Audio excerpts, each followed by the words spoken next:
What's going on YouTube? It's your boy Dummy Wormy. I'm coming at you with another video. And when it comes to Dragon Age the Veilguard, they haven't been seeing a good time as of late. Ever since the initial trailer came out and ever since the game released to the public, people have been pointing out just how abysmal the game truly was. And just last week, we ended up seeing that the game director herself has actually left BioWare. And from my perspective, it honestly looks like she got fired, but she's coming out here saying, no, I'm leaving willingly.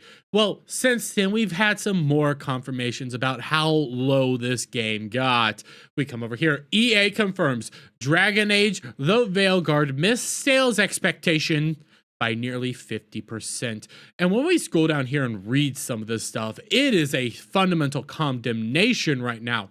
Electronic Arts, EA, confirmed that BioWare's Dragon Age the Veilguard missed sales expectations by nearly 50%, while significantly adjusting its expectations for the third quarter. It shared that Dragon Age the Veilguard missed expectations by nearly 50%. Separately, Dragon Age engaged approximately 1.5 million players during the quarter, down nearly 50% from the company's expectations. Given all of this, EA announced it was reducing its expectations net bookings to 2.215 billion for the third quarter and between a range of 7 billion and 7.15 billion for the entire 2025 fiscal year. It also shared its net revenue will likely come in at 1.883 billion. The game's a dud. They make games now for more than this price all the time.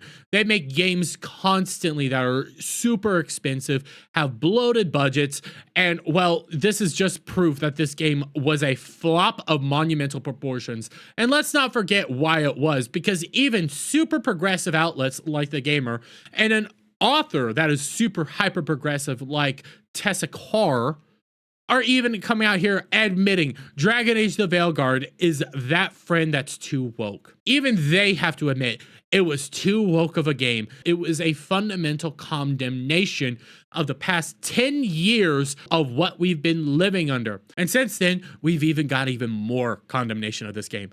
Dragon Age the Veilguard executive producer reports EA is cutting BioWare's staff. They're cutting the staff. Okay, they're having mass cuts right now, and they're repositioning people across the board into other areas of the company, but they're cutting ties. They're acknowledging that this was a failure. They're acknowledging that the staff couldn't deliver and fundamentally failed them. Dragon Age the Veilguard executive producer Mark Darr reported in a recent video that EA has begun cutting BioWare staff and relocating them to other studios within the company. As part of his video, Darr discussed BioWare's upcoming Mass Effect game and said Mass Effect isn't ready to suddenly have a team of 250,300 people working on it. You don't need that many people. They had around that many people working on Dragon Age the Veilguard, but you don't need that many people working at these companies and making these games. That's a ridiculous amount of people. You only need teams of maybe 100, but maybe even fewer than that, 50 people at most probably, to make these good games. You don't need this many people, but that's a fundamental thing. All these companies are mismanaged. They don't understand what's going on, and they're filled with fundamental bloat. They have people that don't need to be there, that do absolutely nothing, and that just constantly push progressive ideals all day because, well, they have nothing better to do. Well, since then, we saw this. Electronic Arts stock tanks nearly 20% after Dragon Age the Veilguard and EA Sports FC 25 failed. The company's seeing a disaster. The company is struggling right now. They didn't expect to have any of this going on, and I don't understand why, because it was looking at you right in the face considering you had top surgery scars within your actual character creator. When it came to BioWare, yeah, You're looking at a fundamental death right there. You're looking at everything pointing to failure. You're seeing what people are truly saying. But when it comes to all-around stock, when it comes to EA, I do have to be honest here. It's not as bad as what it is made out to be. Now, it's not great. Yes, I'm not even going to lie. When we come to the max, we can see it's still in a good area. We come here to 5 days. Yeah, it dropped significantly. This was a failure. This was them having to admit that they failed. But when you compare this stock to, say, an Ubisoft stock, it's still doing relatively well. Where Ubisoft is dying right in our faces, Electronic Arts yeah, they see in a tough time, they're still all around in a good position. They're still seeing success. They're still moving along.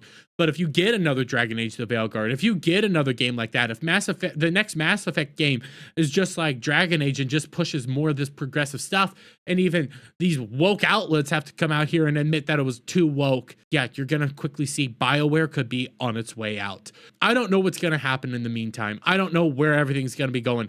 But what I can tell you right now is that we finally have proof that Dragon Age: The Veilguard was a monumental disaster for EA and BioWare, and it was all because they didn't care to put out good product. They didn't care to work on a good story. They just care to push identity politics the entire time. But I'm gonna leave it there. Let me get you guys' thoughts on all this down in the comments below. If you like this video, please give it a thumbs up, share it up, friends, hit the subscribe button, hit that notification bell for every time I put out a new video go live, guys, and I'll see you on the next one. Bye for now.